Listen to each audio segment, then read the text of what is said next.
जय हिंद दोस्तों आप सभी का एक बार फिर स्वागत है आपके अपने सैनिक वेलफेयर यूट्यूब चैनल में।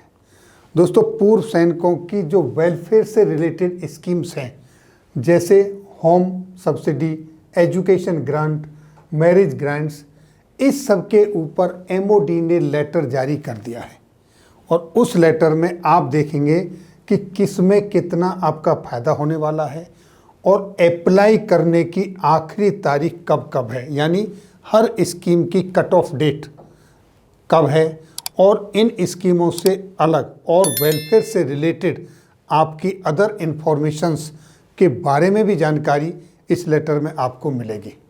तो आइए दोस्तों, अब हम देखते हैं एमओडी का वो लेटर जिसमें इस सब के बारे में जानकारी दी गई है।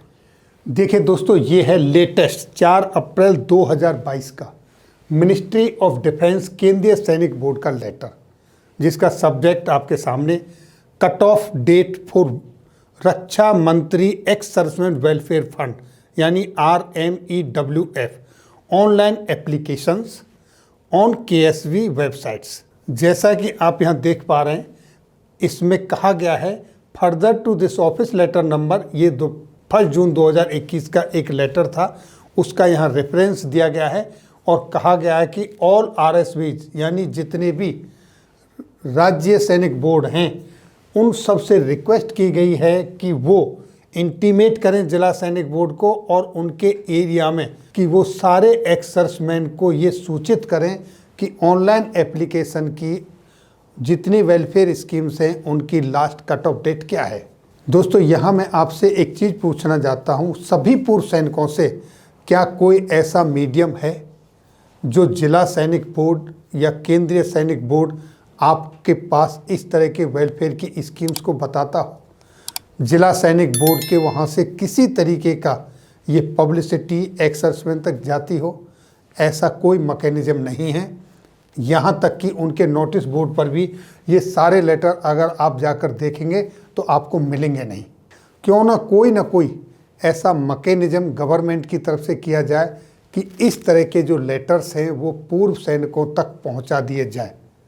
जिला सैनिक बोर्ड को चाहिए या तो वो कोई ऐसा जनरल ब्रॉडकास्टिंग एक्स सर्विसमैन का ग्रुप बनाए कि एक लेटर आता है उस ग्रुप पे डाल दिया जाए और जितने पूर्व सैनिक पेंशनर्स, फैमिली पेंशनर्स उस जिला सैनिक बोर्ड में रजिस्टर्ड हैं वो सबके पास ये इन्फॉर्मेशन पहुंच जाए, या कोई ऐसी और टेक्नोलॉजी तकनीक आप लोगों के पास हो तो ज़रूर सुझाव दीजिएगा कि किस तरीके से इस तरह के लेटरों को आप तक, आपके फैमिलीज तक, बच्चों तक पहुंचाया जाए। चलिए फिर आगे चलते हैं, वीडियो में देखते हैं। तो ये आपके सामने सीरियल नंबर, ये ग्रांट्स, क्या क्या आपके लिए ग्रांट्स हैं जो जिला सैनिक बोर्ड, केंद्रीय सैनिक बोर्ड की तरफ से आपको मिलते हैं रक्षा मंत्री ex serviceman welfare fund scheme के तहत। और 2022-23 के लिए उनकी लास्ट डेट कब है अपलोड करने के लिए, ये फाइनेंशियल ईयर 22-23 की लास्ट डेट अपलोड करने की कब है वो यहाँ मिलेगी। तो पहली देखते हैं दोस्तों, पीनियरी इनिशियल फाइनेंशियल ईयर 2022 और 23 के लिए 1 अप्रैल 2022 से लेके 31 मार्च 2023 तक, यानी कि थ्रू आउट ईयर कभी भी अप्लाई कर सकते हैं। इसकी कोई लास्ट डेट नहीं है। फर्स्ट डे से लेके और 365 यानी कि लास्ट डे तक आप कभी भी अप्लाई कर सकते हैं। दूसरा, रिन्यूअल ऑफ पीनियरी, ये सेम वही ग्रांट है। सबसे पहले मैं आपको एक चीज़ बता दूं कि पीनियरी ग्रांट मिलता किसको है। पीनियरी ग्रांट उन सैनिकों को मिलता है जिनको कोई पेंशन नहीं मिलती है और जिनको स्टेट गवर्नमेंट और सेंट्रल गवर्नमेंट की तरफ से कोई ग्रांट नहीं मिलता है, लेकिन वो देश सेवा में अपना काम कर चुके हैं, उनको ये पीनियरी ग्रांट दिया जाता है, इस तरह के सैनिकों को और उनके परिवार को। आगे देखिए, marriage grant, date of marriage will not be accepted beyond 180 days from the date of solemnization of marriage, यानी कि शादी होने के बाद 180 दिन पूरे अगर हो गए हैं तो उसके बाद मैरिज ग्रांट का एप्लीकेशन आपका एक्सेप्ट नहीं होगा। आपने 180 दिन से पहले उसको अप्लाई करना ही है, ये है इसकी आखिरी डेट। अब देखें education assessment year 2020-22 class 1 to 9 and 11th 30 सितंबर 2022 ये आखिरी डेट है। क्लास 10th एंड 12th 31 अक्टूबर 2022 ये आखिरी डेट है। और अंडर ग्रेजुएशन क्लासेस 30 नवंबर 2022 ये उसकी आखिरी डेट है। अब आगे देखें दोस्तों, medical date of discharge from hospital और डेट ऑफ लास्ट प्रिस्क्रिप्शन, यानी कि अगर आप हॉस्पिटल में एडमिट हुए हैं तो उसकी आखिरी डेट जिस दिन आप डिस्चार्ज हुए हैं, या आपने ECHS में पॉलीक्लिनिक में दिखाया है, वहाँ जो आपको प्रिस्क्राइब दिया है उसकी डेट, इस डेट से 180 दिन के भीतर भीतर आपने क्लेम करना है। अगर 180 डेज से ऊपर हो गए तो फिर आपका क्लेम एक्सेप्ट नहीं होगा।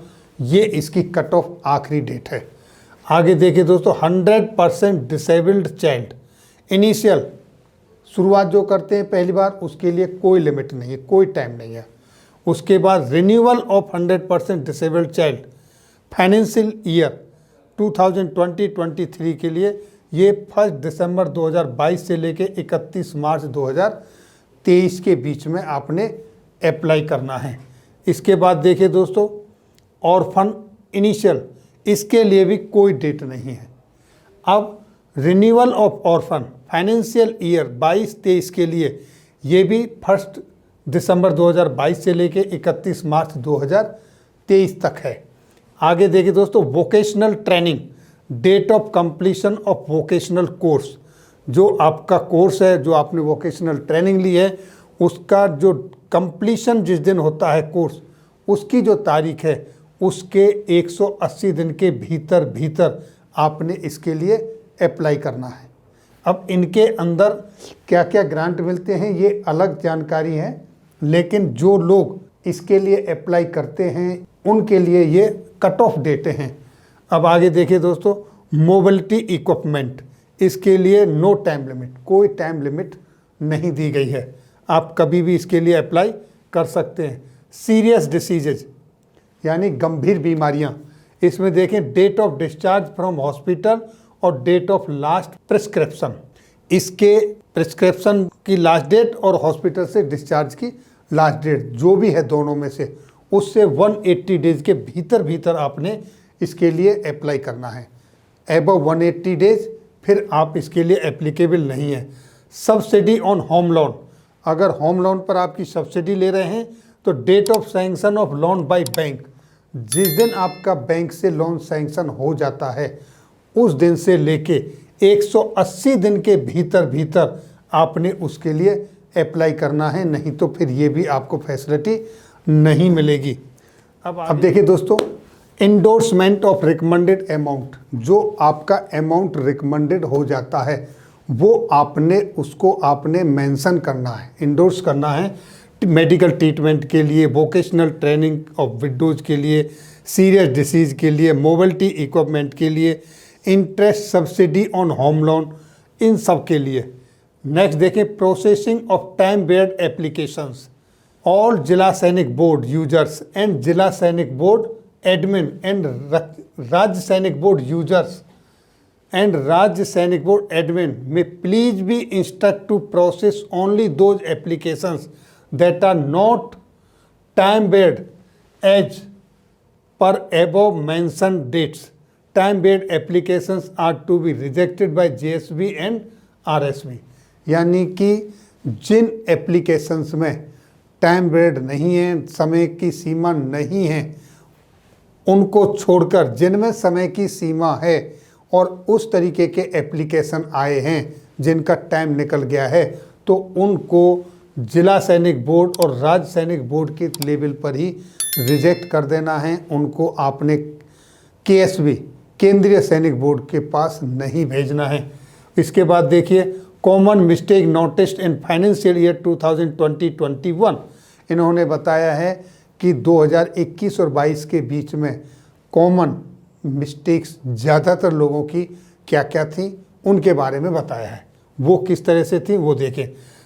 Service number and name of ex serviceman not matching with discharge book, यानी कि जो पेंशनर्स है, जो हमारे पूर्व सैनिक हैं, उनके सर्विस नंबर और उनका नाम जो डिस्चार्ज बुक में है, कई बार वो मैच नहीं करता है, मिसमैच होता है।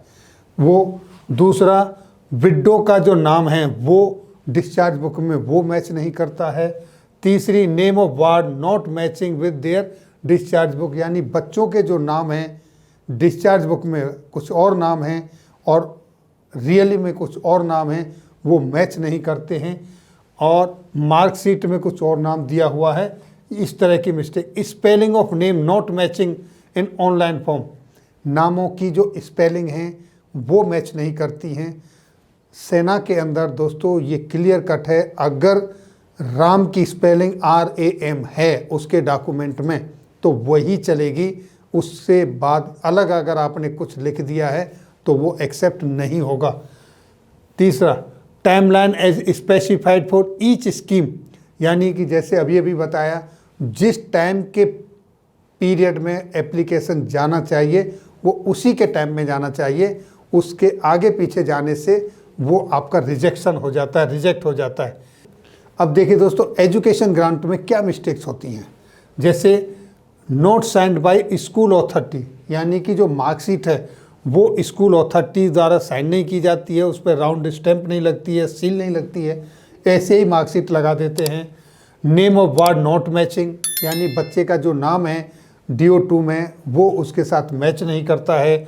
मार्कशीट ऑफ असेसमेंट ईयर 2021 और प्रीवियस ईयर अपलोडेड, यानी मार्कशीट दूसरे साल की भी कई बार अपलोड कर देते हैं।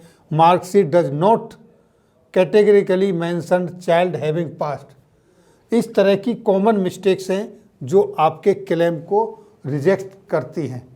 तो इन मिस्टेक्स से बचना है, प्रॉपर ध्यान देना है उस तरह से, और तब आपने अपने एप्लीकेशन को प्रॉपर भरना है। भरने के बाद चेक करना है और चेक करने के बाद आपने उसकी एक कॉपी भी अपने पास रखनी है ताकि आपने क्या भरा वो आपको पता होना चाहिए।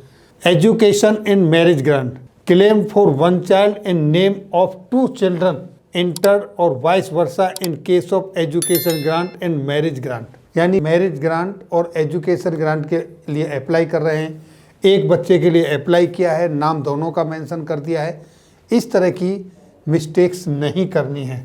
तो दोस्तों ये कॉमन मिस्टेक्स हैं जो ज़्यादातर एप्लीकेशनों में पाई जाती हैं।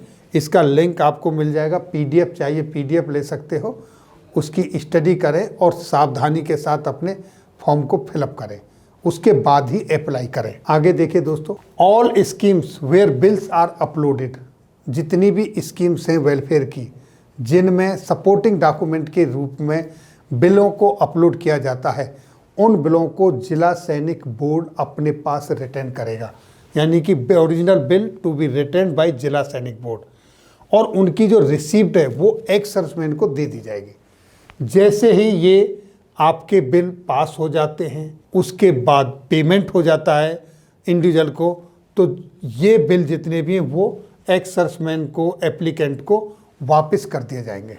जैसे यहाँ पेड बाय KSB, जब KSB की तरफ से पेमेंट हो जाता है तो वो बिल उनको, इंडिविजुअल को रिटर्न कर दिए जाएंगे। अब देखिए दोस्तों, reluctance on part of JSB to resolve queries of ex serviceman pertaining to welfare schemes, ex serviceman की जो क्यूरीज हैं उनके वेलफेयर स्कीम से रिलेटेड उनको जिला सैनिक बोर्ड के लेवल पर रिजॉल्व करना चाहिए, जबकि एक्स सर्विसमैन अप्रोच करते हैं केंद्रीय सैनिक बोर्ड को, टेलीफोनिकली उनसे अप्रोच करते हैं कि उनके एप्लीकेशन का स्टेटस क्या है, pendency of their applications. Instead they must approach through JSB, जबकि उनको JSB के थ्रू अप्रोच करना चाहिए, क्योंकि KSB के लिए ये संभव नहीं है कि वो ऑल इंडिया लेवल पर सारी क्वेरीज को हैंडल करे। अगर कुछ ऐसी क्वेरीज हैं जो JSB हैंडल नहीं कर पा रही है तो JSB को वो KSB से पता करना चाहिए और अपने अंडर जितने भी एक्स सर्विसमैन आते हैं उनकी क्वेरीज को उनको हैंडल करना चाहिए। और दोस्तों, जितने भी एप्लीकेशन पेंडिंग हैं अलग अलग लेवल पर, किसी भी लेवल पर, चाहे वो JSB लेवल पर हो चाहे वो RSB लेवल पर, JSB RSB यानी जिला सैनिक बोर्ड और राज्य Sainik board should be processed at the earliest. उनको जल्दी से जल्दी प्रोसेस में लाना चाहिए, कंप्लीट करना चाहिए। तो दोस्तों ये आपके वेलफेयर से रिलेटेड जानकारी थी, जो पूर्व सैनिकों की बहुत सारी स्कीम्स हैं उनके बारे में। फिर मिलेंगे किसी इसी तरह की नई वेलफेयर से रिलेटेड जानकारी के साथ अगली वीडियो में। तब तक के लिए दोस्तों जय हिंद, जय भारत।